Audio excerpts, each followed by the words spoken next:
Hey everyone, it's been a while since I've been able to record a video.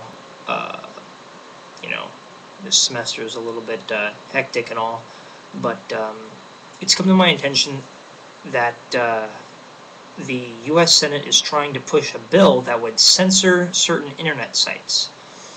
And as I am a opponent of any type of censoring at all, this started making my gears turn a little bit and started, breaking little bits of illusion that the media likes building in people so that they just, wag more and bark less. But, anyways,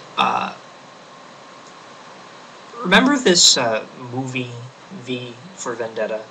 I recall the main character saying this brilliant quote. People should not be afraid of their governments. Rather, governments should be afraid of their people. Now, because of all of the strong-arming our government likes doing, not only to other countries, but to their own people, it gives you kind of less incentive to stand up for yourself and, have a threatening voice. It's perfectly fine to threaten your government with change. Our government was originally designed so that you could re-elect people, and people had at least the representatives had a term limit in the states, I believe. I'm a little fuzzy on how everything began that way, but as time went on, people made it easier and easier to be able to re-elect people, and now that people like keeping their jobs for, indefinite periods of time, it's making it harder and harder to change the government to suit the changing needs of the people. The illusion of electing new people for the newly represented beliefs of the people they represent is just exploding or stagnating. I can pretty much use either one to describe the situation. Into a system that basically makes kind of a control like you're sitting in cement. How can I describe this more appropriately? Think about it this way. If your state was historically a liberal state, let's take California for instance. California's a liberal state now. That wasn't always the case. Back in the earlier days, I believe the 50s or 60s, around that point of U.S. history, California was actually really conservative. How did this happen? It's where Hollywood was. Hollywood takes the artsy people. The more artsy people they have, the more stereotypically liberal they are.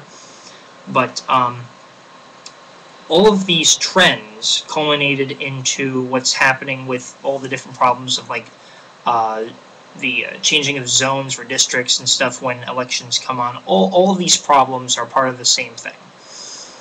What it's trying to do is find little loopholes in law to stop change from being able to occur.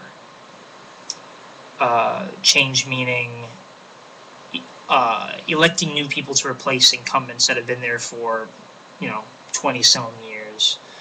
But, anyways, because of the way the government likes to work and re-elect its own kind, party banners and whatnot, kinds of things that George Washington said, this is bad.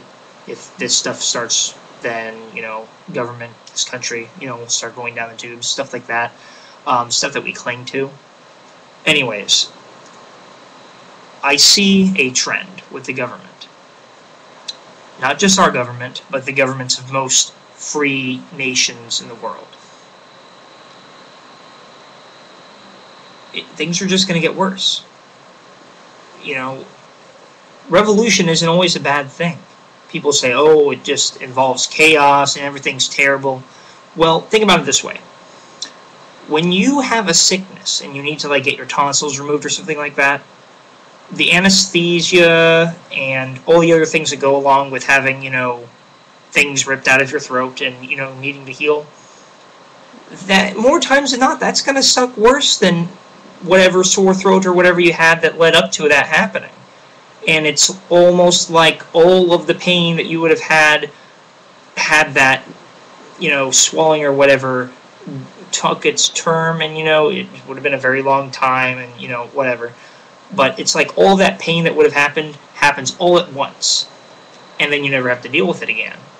Similar things will happen with, revolution, when you go and, surgically or by force just completely remove or redo your government. Things will get crazy and chaotic.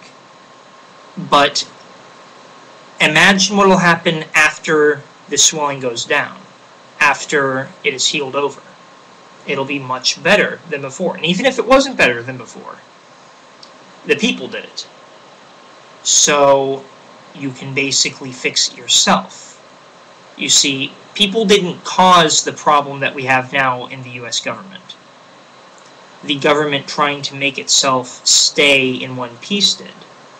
Now, by doing that, they have to, get to the people to cause that, re-election stuff to happen.